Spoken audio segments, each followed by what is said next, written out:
Yo, halo guys, sebelum gua lanjutin ke pembahasannya, gua nggak bosen-bosen ngingetin ke kalian dulu. Yuk dukung dulu channel ini dengan pencet tombol subscribe dan loncengnya di bawah ini agar kalian tidak ketinggalan update dari channel ini. Dan juga like dan share ke kawan-kawan kalian biar di channel ini semakin dikenal banyak orang. Pastinya dukungan dari kalian sangat gua butuhin untuk ngebuat gua terus semangat dan terus update ke depannya. Oke, kalau gitu kita langsung lanjut aja ke pembahasannya.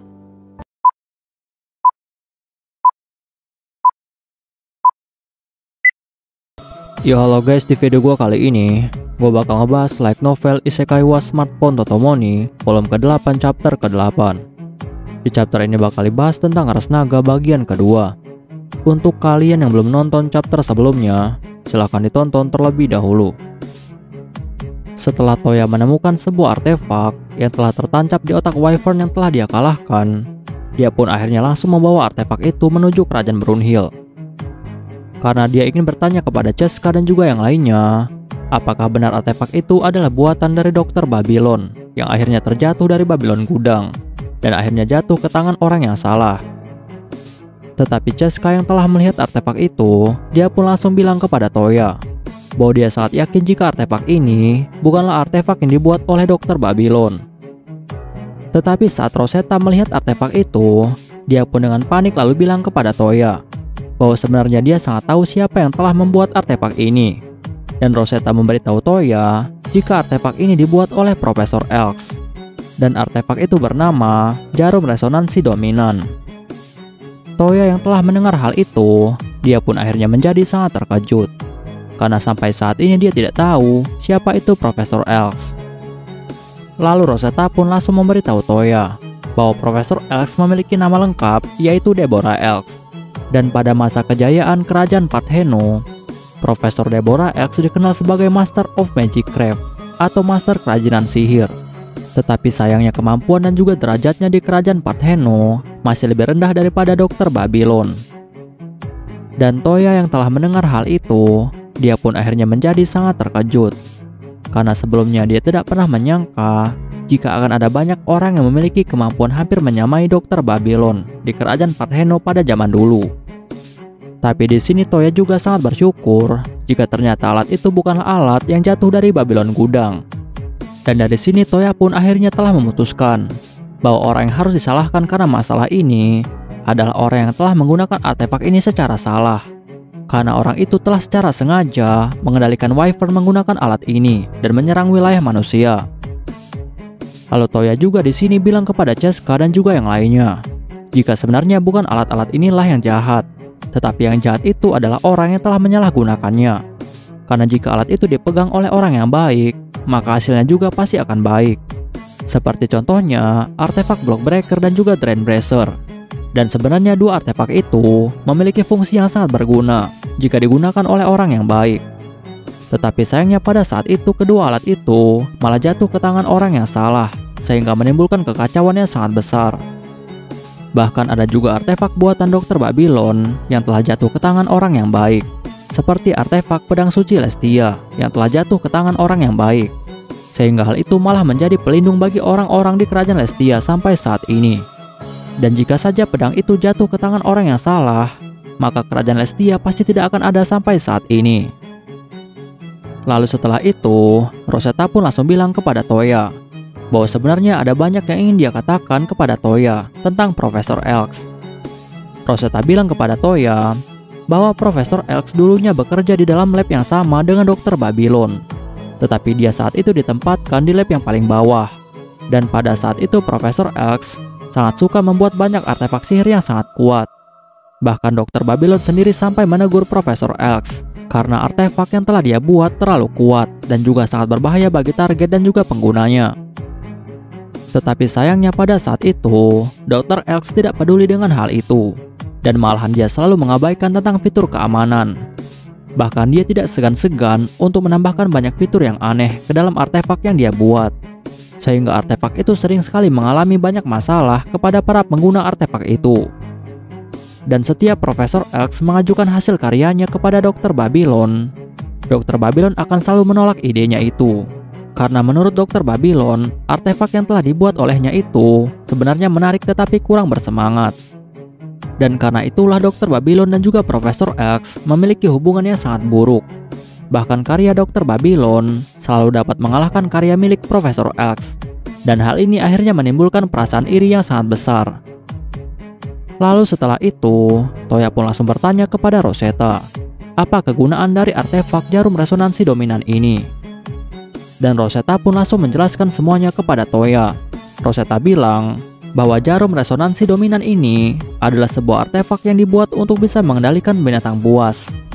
Dan cara menggunakan artefak ini adalah dengan cara mengisi artefak ini dengan sihir, lalu menancapkannya ke dalam otak hewan buas yang akan dia kendalikan.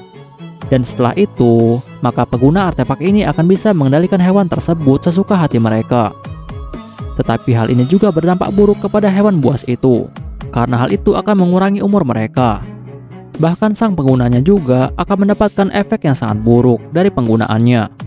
Karena pengguna artefak ini mengharuskan penyatuan mental antara hewan buas dan juga pengguna. Sehingga pengguna yang mentalnya tidak kuat, maka dia akan mengalami kerusakan mental. Dan karena kesalahan inilah, akhirnya alat ini pun dinyatakan gagal dan dibuang ke tempat sampah. Toya yang mendengar hal itu, dia pun akhirnya mulai mengerti. Dan di sini Toya pun akhirnya tahu jika artefak jarum resonansi dominan ini adalah sebuah alat yang telah gagal dan sangat berbahaya jika digunakan. Tetapi di sini Toya juga sangat khawatir siapakah orang yang telah berhasil menggunakan artefak ini untuk bisa mengendalikan Wyvern ataupun naga. Karena jika orang itu sampai bisa mengendalikan makhluk sehebat naga dan juga Wyvern, maka orang ini pasti memiliki kekuatan yang sangat kuat. Tetapi saat Toya sedang memikirkan tentang hal ini, tiba-tiba saja Kokyoku langsung datang menemui Toya. Lalu dia bilang kepada Toya bahwa sebelumnya dia ingin meminta maaf kepada Toya karena sudah mengganggu pembicaraan mereka. Tetapi dia memiliki saran, jika mereka ingin tahu lebih banyak tentang naga ataupun Wyvern, ada baiknya mereka langsung menemui rajanya saja, yaitu Raja Biru, atau lebih dikenal dengan Raja Azur. Karena Raja Birulah yang telah menguasai ras naga dan juga Wyvern. Toya yang telah mendengar hal ini, dia pun akhirnya mulai menyadari jika Raja Biru atau Raja Azur yang dikatakan oleh Kogyoku itu, dia itu adalah salah satu dari 4 raja surgawi, sama seperti Kohaku, Kokuyo Sango, dan juga Kogyoku. Untuk Kohaku si Raja Putih, dia ini menguasai seluruh hewan buas yang ada di daratan. Untuk Sango dan juga Kokuyo si Raja Hitam, mereka ini menguasai semua hewan yang hidup di dalam air, termasuk reptil. Untuk Kogyoku si Raja Merah, dia ini menguasai seluruh hewan buas yang hidup di udara, seperti burung dan juga yang lainnya. Dan yang terakhir adalah si Raja Biru atau Raja Azur. Dan mereka ini disebut dengan 4 raja hewan surgawi. Lalu setelah itu, Kogyoku bilang kepada Toya bahwa naga itu sebenarnya bukanlah bagian dari binatang sihir. Tetapi mereka itu adalah binatang independen yang semuanya terikat oleh kekuasaan dari Raja Biru atau Raja Azur. Dan spesies bawahan mereka itu adalah kadal, buaya, dan lain sebagainya. Tetapi kebanyakan hewan reptil telah dikuasai oleh Raja Hitam, yaitu Sango dan juga Kokuyo. Sehingga saat ini hewan-hewan yang menjadi bawahan dari Raja Biru hanyalah para naga, Wyvern, dan beberapa hewan reptil yang tidak dikuasai oleh Raja Hitam. Dan sebaiknya jika mereka ingin mengetahui lebih banyak tentang para naga, maka mereka harus memanggil Raja Biru atau Raja Azur, karena dia juga sangat ingin bertemu dengan Raja Biru. Tetapi sebelum Toya setuju untuk melakukan hal itu, tiba-tiba saja Kohaku langsung memotong pembicaraan, dan Kohaku bilang kepada Toya bahwa dia berharap jika Tuan Toya tidak memanggil Raja Biru. Bahkan Kohaku juga langsung berubah ke mode Raja Putih dan langsung memarahi Kogyoku. Kohaku bilang kepada Kogyoku bahwa tuan mereka pasti bisa membereskan masalah ini tanpa perlu memanggil Raja Biru. Tetapi Kogyoku langsung membantah hal itu. Dia bilang kepada Kohaku bahwa Raja Biru pasti akan memberikan mereka bantuan yang sangat bagus di dalam masalah ini. Dan ternyata Sango dan juga Kokuyo juga langsung ikut campur di dalam pembicaraan. Tetapi mereka seperti mengejek Kohaku karena takut kepada Raja Biru. Dan Sango bilang bahwa dia tidak menyangka jika Raja Putih Kohaku akan terlihat seperti kucing kecil yang tidak suka kepada si Biru. Kohaku yang mendengar hal itu, dia pun akhirnya menjadi sangat kesal. Lalu dia bilang kepada Toya bahwa jika Raja Biru yang bodoh itu bergabung dengan mereka, maka hal itu akan sangat merepotkan. Bahkan dia yang telah mendengar nama Raja Biru disebutkan saja, hal itu telah membuatnya sangat kesal. Tetapi Toya yang mendengar hal itu, dia pun akhirnya mulai menyadari jika sepertinya Kohaku dan juga Raja Biru ini memiliki hubungan yang kurang dekat. Bahkan hubungan mereka ibarat air dan minyak yang tidak bisa disatukan. Karena menurut informasi yang Toya dapatkan, jika Raja Biru ini memiliki sifat bijak dan juga rasional, sedangkan Kohaku kebalikannya, karena dia memiliki sifat kurang ajar dan juga impulsif. Sehingga mereka berdua ini tidak bisa dekat satu sama lain dan memiliki sifat sama-sama keras kepala dan tidak mau mengalah. Tetapi Toya lalu bilang kepada Kohaku bahwa dia bisa mengerti perasaan Kohaku. Tetapi saat ini dia sebagai raja dari kerajaan Brunhild, maka dia harus bisa mendahulukan kepentingan daripada perasaan. Jadi dia akan tetap melakukan pemanggilan untuk memanggil Raja Biru atau Raja Azur. Kohaku yang mendengar hal itu, dia pun masih terus menolak. Tetapi Toya, dia pun lalu bilang kepada Kohaku bahwa dia di sini sebenarnya tidak memaksa Kohaku untuk berteman dengan Raja Biru. Tetapi dia hanya ingin memanfaatkan kesempatan ini untuk membuat hubungan baik dengan Raja Biru. Dan dia ingin jika Kohaku tidak bertengkar lagi dengan Raja Biru.